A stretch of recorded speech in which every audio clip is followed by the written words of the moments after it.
काळात एक महापराक्रमी राजा होताच, त्याचबरोबर तो एक महान शिवभक्त देखील होता. भगवान श्री शंकर आपल्यासोबत लंका नगरीत यावे असा त्याचा अट्टहास होता. महादेवांना प्रसन्न करण्याच्या उद्देशाने रावणाने कैलासाकडे प्रस्थान केले. त्याच्या ह्याच अट्टहासापायी त्याने खुद्द भगवान शंकरांचा कैलास पर्वत देखील उचलण्याचं धाडस केलं.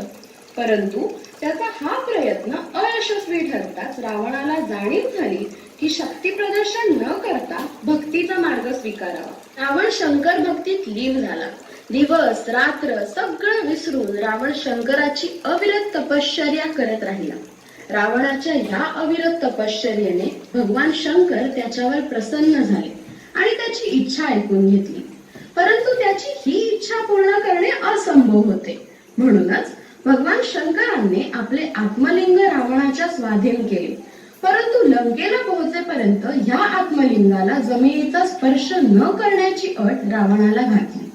स्पर्श झाल्यास त्याची ही कठोर तपश्चर्या व्यर्थ जाईल व म्हणूनच थेट लंका नगरीत पोहोचूनच या आत्मलिंगाची स्थापना करण्यास सांगितले.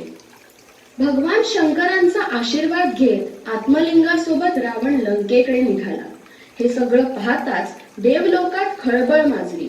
देवदेवतांनी भयभीत होऊन विघ्नहर्ता श्री गणेशाकडे रावणाला थांबवण्याची याचना केली. हे ऐकताच रावणाला थांबवण्यासाठी गणेशाने बालगुराख्याचे रूप धारण केले. रावणाची संध्या करण्याची वेळ झाली होती, परंतु त्याला शंकराची अट देखील पाळायची होती. तेव्हाच त्याला हा बालगुराखी दिसला. त्या बालकाला बोलवून आपण संध्या करून येईपर्यंत आत्मलिंग जमिनीवर न ठेवण्याची विनंती त्याने केली. गुराखी रूपी गणेशाने रावणास मदत करण्यास होकार दिला खरा, परंतु आपण फार वेळ घेतल्यास 3 हाका मारून मग आत्मलिंग जमिनीवर ठेवून देईन असेही सांगितले. रावण त्या बालगुराख्याकडे आत्मलिंग देऊन संध्या करण्यास निघाला. तो संध्येत मग्न झाला. बराच वेळ लोटून गेल्यावर गुराखी रूपी गणेशाने रावणाला 3 वेळा हाक मारली, परंतु काहीच प्रतिसाद न मिळाल्याने त्याने आत्मलिंग जमिनीवर ठेवून दिले आणि स्वतः दूर जाऊन त्याची मज्जा पाहण्यास उभा राहिला.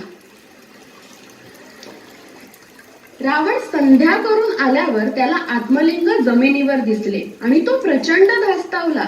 त्याने ते महादेवांचे आत्मलिंग 100 हत्तींचे बळ लावून उचलण्याचा आटोकाट प्रयत्न केला, परंतु तो अपयशी ठरला. अशा प्रकारे आत्मलिंगाची त्याच ठिकाणी स्थापना झाली आणि त्या ठिकाणाचे नाव गोकर्ण महाबळेश्वर असे पडले. हे ठिकाण दक्षिण काशी या नावाने देखील ओळखले जाते.